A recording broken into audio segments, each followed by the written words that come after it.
What is the date? Hey Siri,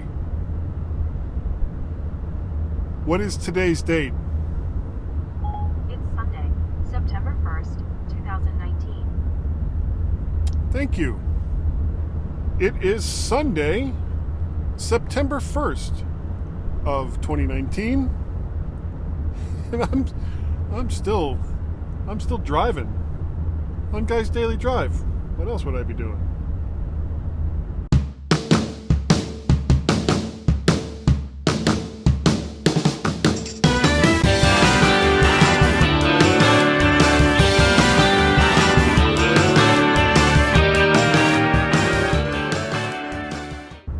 And good afternoon, everyone who is watching and or listening to Guy's Daily Drive. I did one yesterday on August 31st, but I was not able to upload it from the hotel. And I have another one that I did a couple days before then that I'm also having trouble with.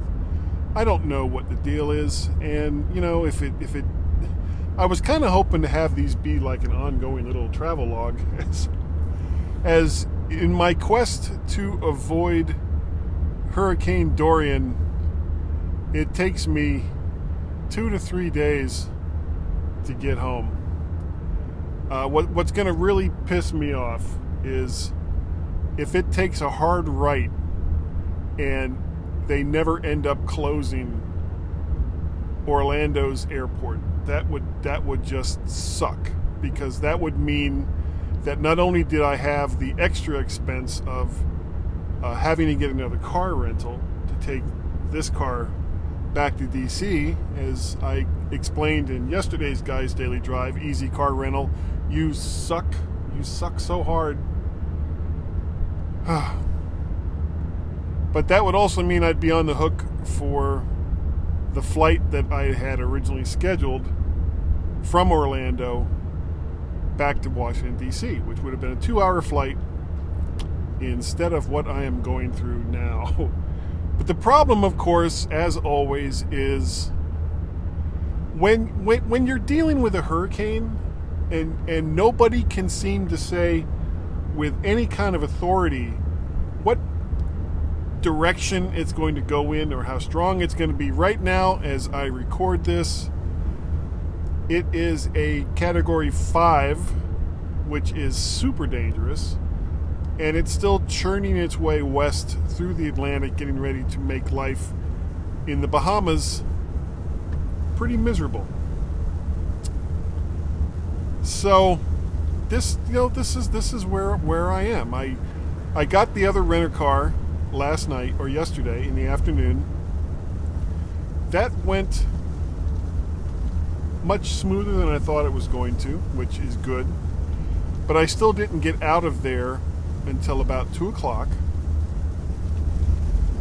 And with everything that I've been doing over the last few days, between the travel and all the anxiety with the hurricane and helping my brother get set up with his new computer, I gotta say, I was just exhausted.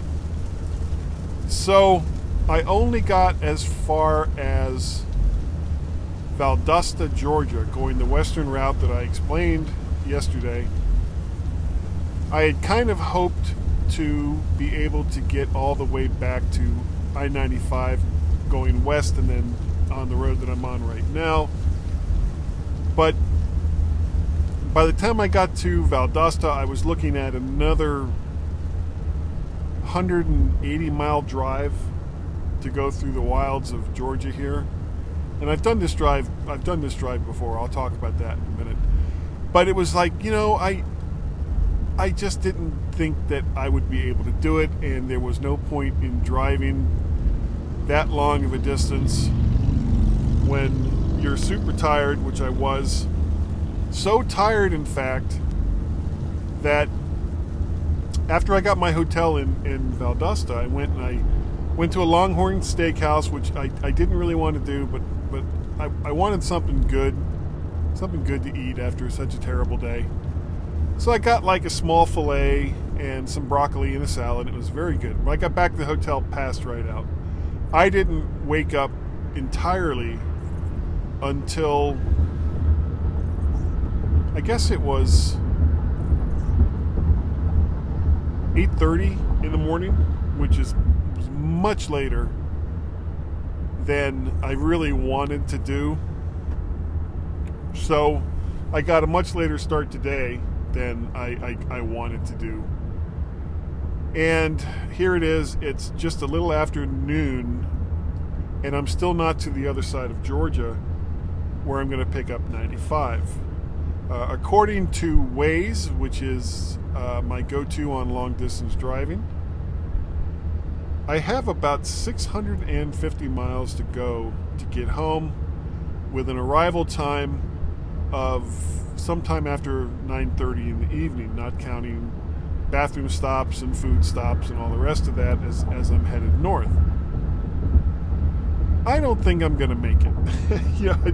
I probably could if I push the hell out of it, but I don't see the point in doing so. I'm not due back to work until Wednesday, and it's now Sunday. So why put myself through that much hell just to be home on time to go back to work? I just don't want to do it. But I was going to tell you about how I know this route. When I lived in Ohio, I was dating this very nice girl, and she had joined the Air Force. And after she joined the Air Force, one of the things that she wanted when she got out of basic training and got down to where the training base was, which was Biloxi, Mississippi, she wanted her car, which was up in Akron, Ohio. So I was like, okay. So I got off work on a Friday, and the plan was to drive her car from Akron, Ohio, all the way down to Biloxi, Mississippi, which is quite a distance. Drive it overnight. Now the car, it was like a 1972 Dodge Polara, AM radio, 318 engine, about as basic a car as you could get. So I got off work and I started my drive down, and once I got out of Ohio, I was going through Kentucky and Tennessee and some of the southern states. Well, in those southern states, hold on a second. When you're driving through these southern states, with an AM radio at 1, 2, 3 o'clock in the morning, you pick up one of two different kinds of radio stations. It's either going to be country music, which I'm not a huge fan of, or it's going to be Thank the Lord, Praise Jesus. And there wasn't a whole lot of variety in either one of those. And you would have to keep switching stations because, of course, you're going in and out of range. And it was, just not necessarily a very good time. But I made it. I made it all the way down to, I'm getting messages now. I made it all the way, okay. I made it all the way, stop it! Made it all the way down to Biloxi, Mississippi after driving all night. And at the time, I had this big bushy haircut.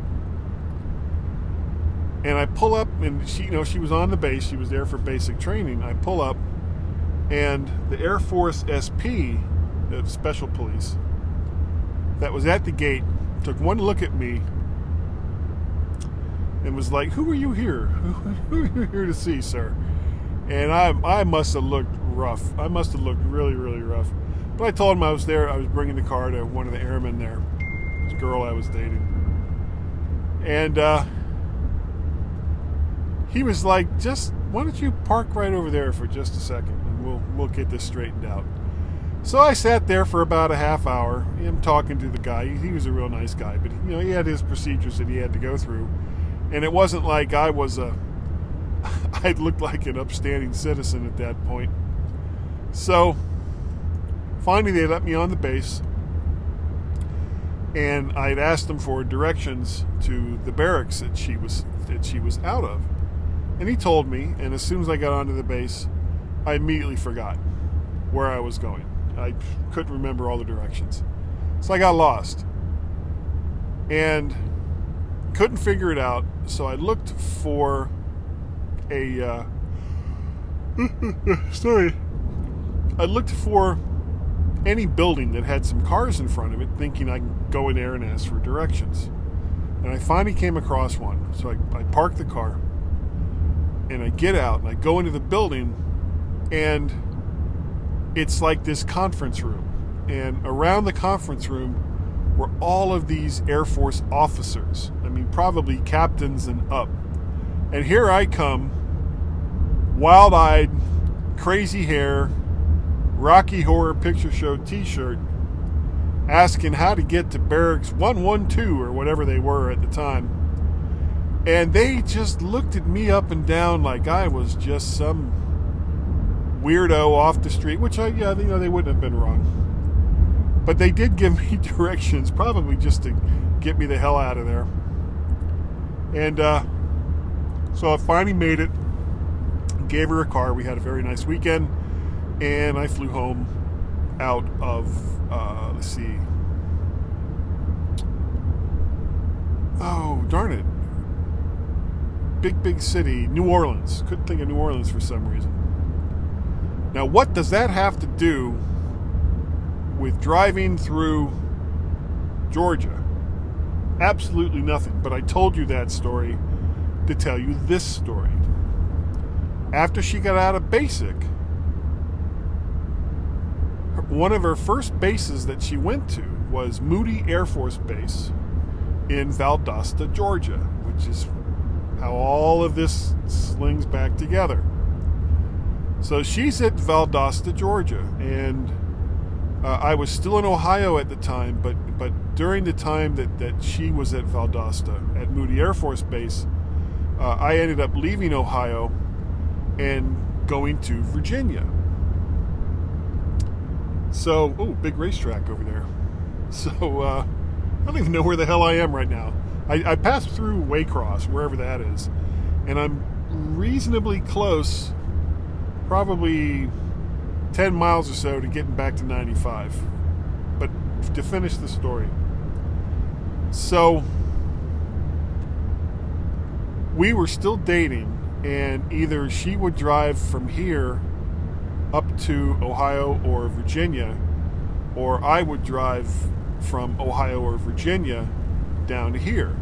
And coming from Virginia, you'd go down 95 south until you got to, I think it's, I'm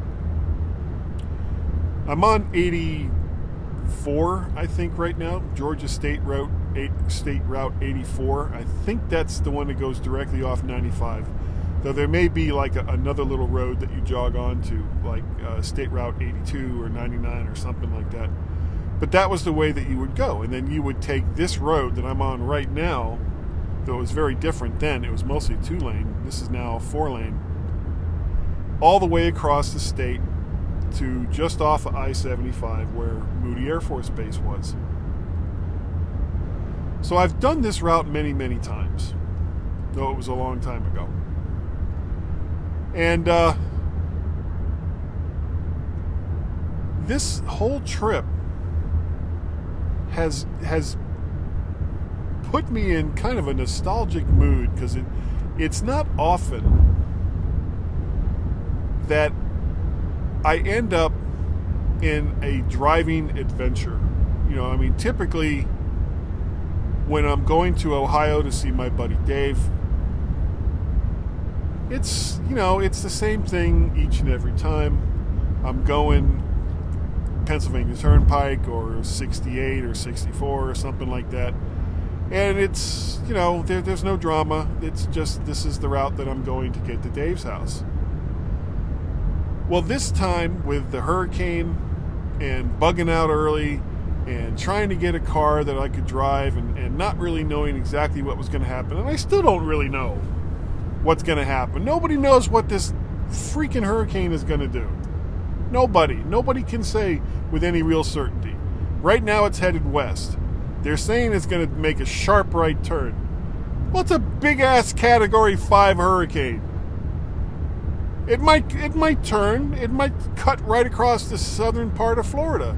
It may go a little bit north and go across the central part of Florida, which would make my life pretty freaking miserable if I was there. I don't know. They don't know. It's why I'm doing all this. Absolutely no stress. No stress at all. But mile, turn left on State Route 99. Maybe it was State Route 99 that I hook up with I-95 to. I don't know. We'll find out later. I may do another one. Now that I've got this finally set up to reliably do a guy's daily drive, I was having trouble.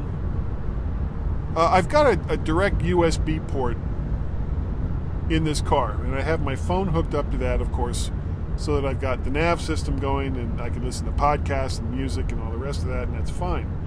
But when I want to do Guy's Daily Drive, where I'm using an iPod Touch, I want to have that connected to power so that it's not completely drained or that I can keep it powered while I'm doing Guy's Daily Drive. So I was looking for one of those car lighter adapters. Turn left on State Route 99. I should have. Well, no, this will take me to 95 too. And let's see what this tells me here. In 1.6 miles, turn left on Georgetown Road. Okay, it's going to have me do it anyway. So, could not find a cigarette lighter adapter that was any good and that would work and power the iPod Touch. And so I'd pretty much given up. I tried 3 or 4 different ones. None of them worked. So I was like, screw it. I'll just either not do one, or if I got to a long stretch where I knew I wasn't going to need the phone, I could use the phone. Or I could use, the USB port that I've been using for the phone. And this is a rental car, so I don't really know the car that well. I just happened to open up the center console, and there's a USB port there. I didn't need adapters. I didn't need nothing. In half a mile, turn right on State Route 99. Okay.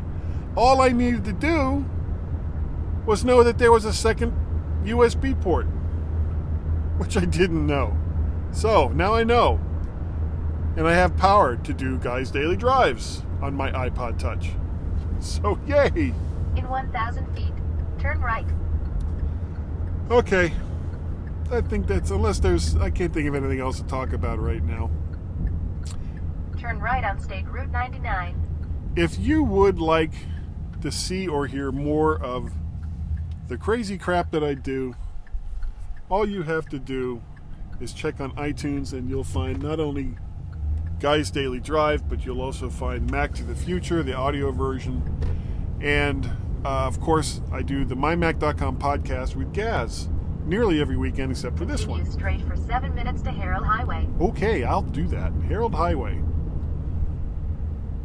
If you'd like to help support the things that I do, like these kinds of crazy-ass car trips, you can do so. You can become a Patreon, patreon.com/MacParrot, to become a regular donator, or if you'd like to do a one-time donation, and that's fine, you can do that via Ko-fi, ko-fi.com/MacParrot, and I have a brand new way that you can donate money if you want to. You don't have to.